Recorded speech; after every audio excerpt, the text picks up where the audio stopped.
Okay, thank you, Mr. Chodel, for your welcoming remarks. We will now continue to the main session. Without further ado, I would like to invite our moderator, Mr. Todo Sibuya, SPDM Hum, to lead today's discussion together with our guest speaker, Mr. Bagas Anjar and SS. Mr. Todo, the floor is yours.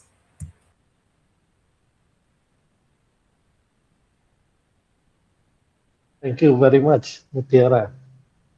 All right. So it's been a very long time. I haven't seen Bagas Anjar quite a while, yeah. I think the last time we met was in the graduation day. That's right. Well, looks like you are doing fine looking at your face now. So ya, Bagas, kita ke bagian utama dari acara ini, di mana saya akan memberikan sedikit perkenalan dulu bahwa Bagas adalah mahasiswa angkatan tahun 2021 yang waktu itu masih pandemi ya, jadi masih kondisi pandemi sehingga perkuliahannya itu belum ada yang tatap muka ya, karena faktor pembatasan dari pemerintah dan selama 4 tahun Bagas menjalani perkuliahan secara online dan mampu menyelesaikan perkuliahannya hingga skripsi. Nah, waktu ujian sidang skripsi itulah pengalaman pertama Bagas datang ke kampus Undira ya karena sebelumnya hampir nggak bisa ya karena faktor ini pembatasan ketat. Jadi tapi Bagas berhasil mempertahankan hasil penelitiannya dalam sidang skripsi sehingga berhak untuk lulus dan memegang gelar sarjana sastra. Nah, jadi kalau nggak salah wisudanya itu tahun 2025 ya Bagas ya. Betul, Pak.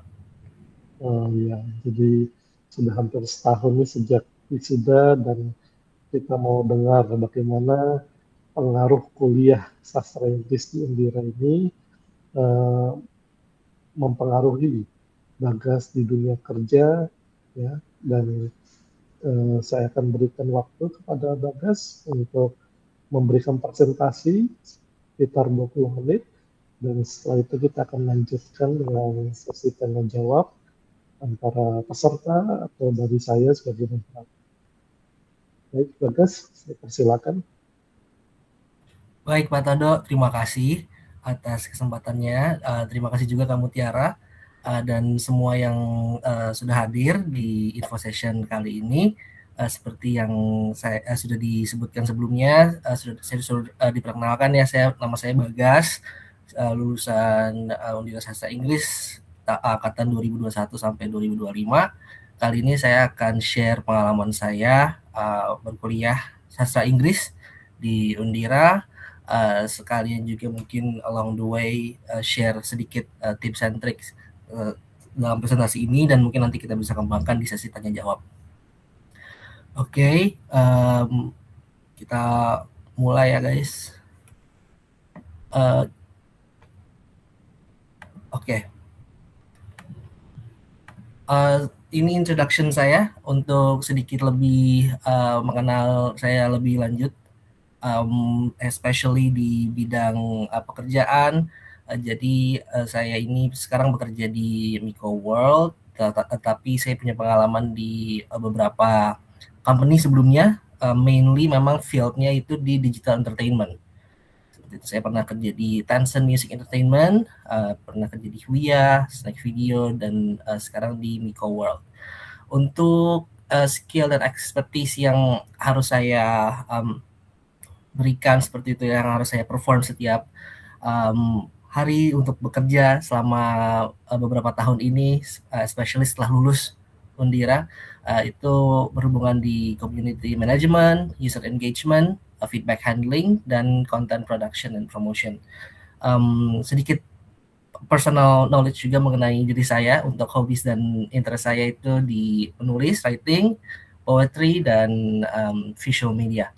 Jadi ini memang sedikit background-nya dari saya. untuk bisa tahu konteks nanti untuk penjelasan lebih lanjut kenapa saya memilih Undira, especially di sastra Inggris seperti itu. Oke, pertama-tama saya jelaskan dulu kenapa saya memilih sastra Inggris. Kalau untuk kita breakdown menjadi poin-poin, ada 4 poin penting di sini, 4 poin utama lebih tepatnya. Ada pertama di job market demand, global relevance, communication skills, sama passion. Seperti itu. Kalau untuk bahasa Inggris memang sekarang saat ini gitu ya di zaman sekarang itu udah bukan lagi menjadi additional skill, tetapi udah jadi primary skill. Untuk company yang saya kerja saat ini memang international company based in Shanghai.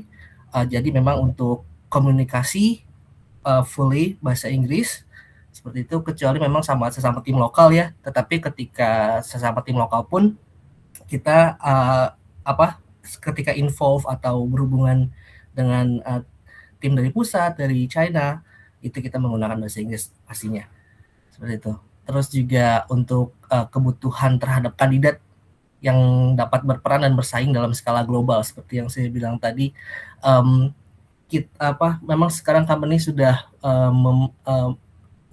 membutuhkan kandidat-kandidat yang memang primary skill-nya itu bahasa Inggris, bukan additional lagi. Jadi udah sangat basic need seperti itu. Jadi bisa mempunyai sebagai kandidat kita bisa mempunyai peran dan juga bisa mempunyai tempat seperti itu di dalam company dan juga di luar sana in general di dalam dunia kerja ya.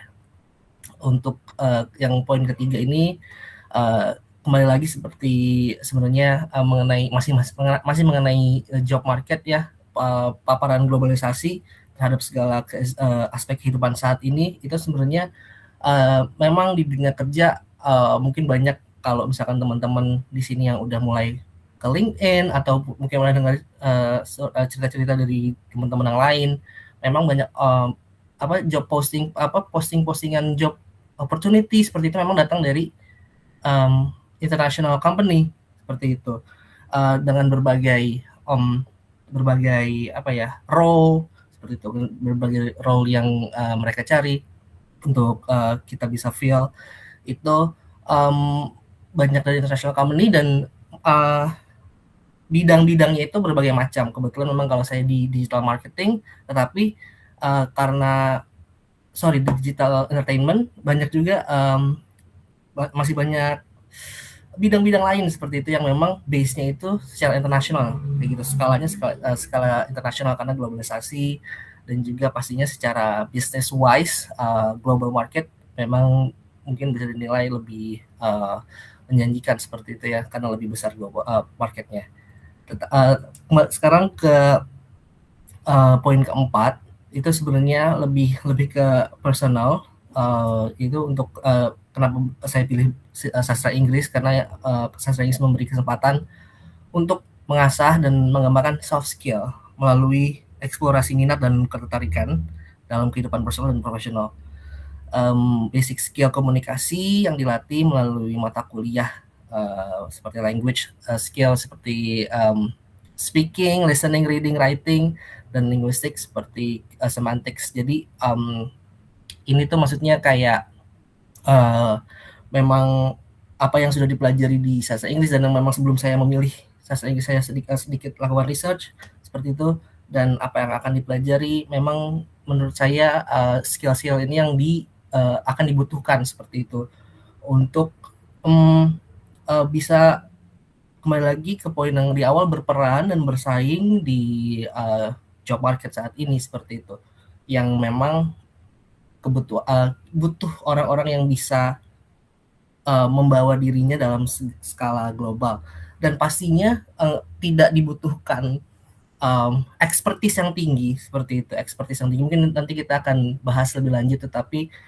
melalui pembelajaran di sastra Inggris lah kita dilatih seenggaknya ada skill dan juga untuk kita melatih diri kita sendiri untuk jadi confident kayak gitu kan, bisa ya soft skillnya di situ di confidence-nya atau kepercayaan dirinya melalui communication skill atau ilmu-ilmu berkomunikasi menggunakan bahasa tertentu, especially bahasa Inggris, yang dikembangkan lebih jauh melalui mata kuliah di sastra Inggris, dan juga lebih tahu cara nggak cuman berkomunikasi aja, tetapi cara yang proper untuk berkomunikasi.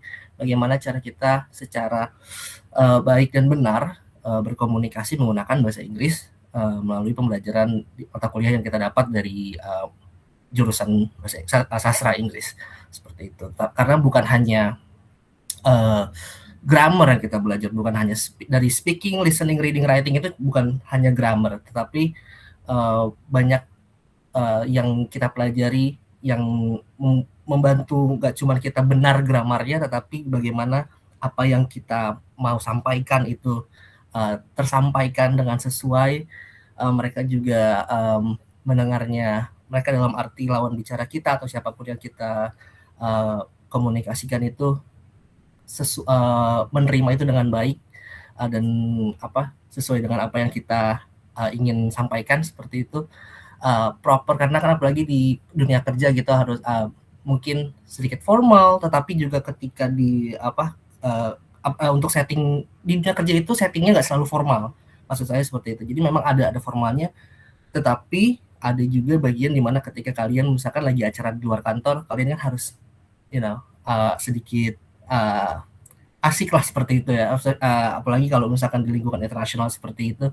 Jadi ada sisi informalnya, gimana cara kita juga bisa menempatkan diri di situ, berkomunikasi secara proper di dua setting tersebut. Dan juga mungkin lanjut ke poin selanjutnya yang dimana memang untuk lebih ke sisi formalnya itu belajar di jurusan sastra Inggris ini, pengalaman saya itu membantu saya buat mengasah kemampuan berpikir analitik dan juga kritik kayak gitu ya. Memahami analitik itu memahami pemahaman dan identifikasi pola, dan juga untuk kritik itu penilaian dan pengambilan keputusan. Lucunya mungkin kalau saya pribadi, pengalaman yang pribadi ini yang mengasah ini cara berpikir analitik dan kritik itu justru dari mata kuliah literature seperti prose, poetry, drama, dan literary theory and criticism. Maksudnya berpikir analitik dan kritik ini kalau misalkan kita lihat dulu ya untuk aplikasinya di dunia kerja, contohnya bikin report kayak gitu, bikin report mingguan, weekly report, itu kan butuh analisa, dan juga apalagi saya di bagian user operation, yang dimana yang saya report itu adalah hasil komunikasi dari user Indonesia. Itu saya komunikasikan, saya report menjadi bahasa Inggris seperti itu untuk di report ke HQ untuk di tim pusat. Jadi gimana caranya kita membuat apa yang sudah kita dapat dari informasi yang kita dapat dari user Indonesia seperti itu kan, kita olah sedemikian rupa untuk dijadikan laporan ke sana, ke pusat. Itu memang membutuhkan gimana ya, pemikiran yang harus kita pahami semuanya, tetapi tidak perlu semuanya kita kita laporin ke laporan kita. Jadi banyak step-step yang menurut saya itu saya terlatih awalnya itu dari belajar untuk contohnya identifikasi tema di prosa atau di puisi, menulis puisi, atau analisa drama seperti itu. Karena itu kita sudah dari situlah kita dilatih untuk melihat contohnya human behavior. Itu salah satu contoh yang paling basic kalau dari literature. Banyak memang human behavior atau social phenomenon yang diangkat dari ke karya-karya literature.